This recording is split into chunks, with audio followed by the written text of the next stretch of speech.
என் பாசத்திற்குரிய அனைத்து உள்ளங்களுக்கும் என்னுடைய அன்பான வணக்கங்கள். அண்ணன் ஏகே அவர்கள் ஒரு சூப்பரான சாதனையை படைச்சிருக்கிறாரு.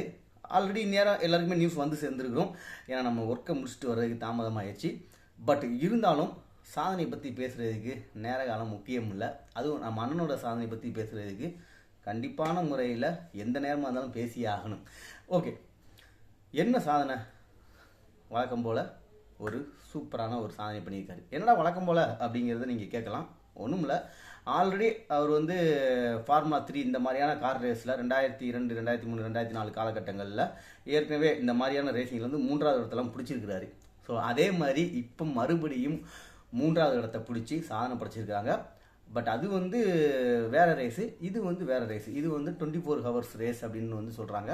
24 மணி நேரம் தொடர் பயணத்தில் யார் அதிகமான கிலோமீட்டர் ஓட்டுறாங்க அப்படிங்கிறது தான் இதோட சாராம்சம் அப்படிங்கிறதையும் சொல்கிறாங்க. ஸோ அந்த அடிப்படையில் அண்ணன் ஏகே அவருடைய டீம் வந்து வின் பண்ணியிருக்கு. அஜித் குமார் ரேசிங் அந்த டீம் வந்து வின் பண்ணியிருக்குது. 3வது இடத்தை வந்து பிடிச்சிருக்குது. தொடர்ந்து அடுத்தடுத்த போட்டிகளில் என்ன மாதிரியான ஒரு ரிசல்ட் வரப்போகுது அப்படிங்கிறத தெரிஞ்சுக்கிறதுக்கு மிகப்பெரிய ஆர்வம் இருக்குது. உங்களுக்கு அந்த ஆர்வம் இருக்குதா? நீங்கள் எப்படி எதிர்பார்க்குறீங்க? அண்ணன் ஏகே அவர்கள் என்ன மாதிரியான ஒரு வெற்றியை பதிவு செய்வார் அப்படின்ட்டு நினைக்கிறீங்க அண்ட் விரும்புகிறீங்கன்றது எல்லாத்தையுமே கமெண்ட் செக்ஷனில் வந்து கமெண்ட் பண்ணுங்கள். நிச்சயமாக இந்த போட்டி அண்ணன் ஏகே அவர்களுக்கு ஒரு முத்திரை பதிக்கும் களமாக அமையும் அப்படிங்கிற ஒரு நம்பிக்கையும் இருக்குது. நம்மளுடைய வாழ்த்துக்களையும் பாராட்டுகளையும் தெரிவித்துக் கொள்வோம். அதே நேரத்தில் இன்னொரு முக்கியமான விஷயம், அண்ணன் ஏகே அவர்கள் டிரைவராகவும் ஒரு இடத்துல வந்து, அதாவது ரேசராகவே வந்து ஒரு போட்டியில் வந்து பங்கேற்கிறாரு. அதாவது ஒரு அணியில் வந்து இருக்கிறாங்க. ஸோ அந்த டீமும் வந்து ஒரு நல்ல லெவலில் வந்து வரணும் அப்படிங்கிற நம்மளுடைய வாழ்த்துக்களை தெரிவித்துக் கொள்வோம்.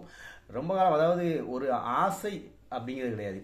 நம்முடைய லட்சியம் அப்படி, நம்மளுடைய இலக்கு, நம்மளுடைய சின்ன வயசு கனவு அப்படிங்கிற எல்லாத்தையுமே வந்து எந்த வயசானாலும் சரி, எந்த வாழ்க்கையில் எந்த நிலைமைக்கு போனாலும் சரி, எப்படியாவது நம்ம தொட்டுக்கிட்டே தான் இருப்போம் அப்படிங்கிறதுக்கு இது மிகப்பெரிய ஒரு உதாரணம்.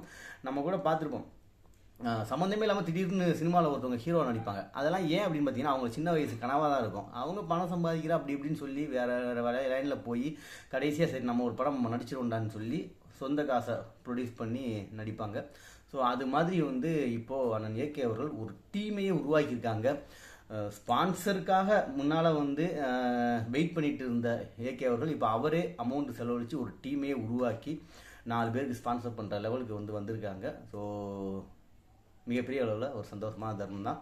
சரி, அடுத்தடுத்த போட்டிகள் எப்படியெல்லாம் நடைபெறுது, அடுத்தடுத்த வெற்றிகளை எப்படி பதிவு பண்ண போகிறாரு அப்படிங்கிற எல்லாமே நம்ம சேனல் தொடர்ந்து அப்லோட் பண்ணுவோம். தொடர்ந்து இணைந்தே இருங்கள். நெக்ஸ்ட் ஒரு செம்மையான வீடியோவில் சந்திப்போம். நான் உங்கள் அன்பு தோழன் ARM முத்து.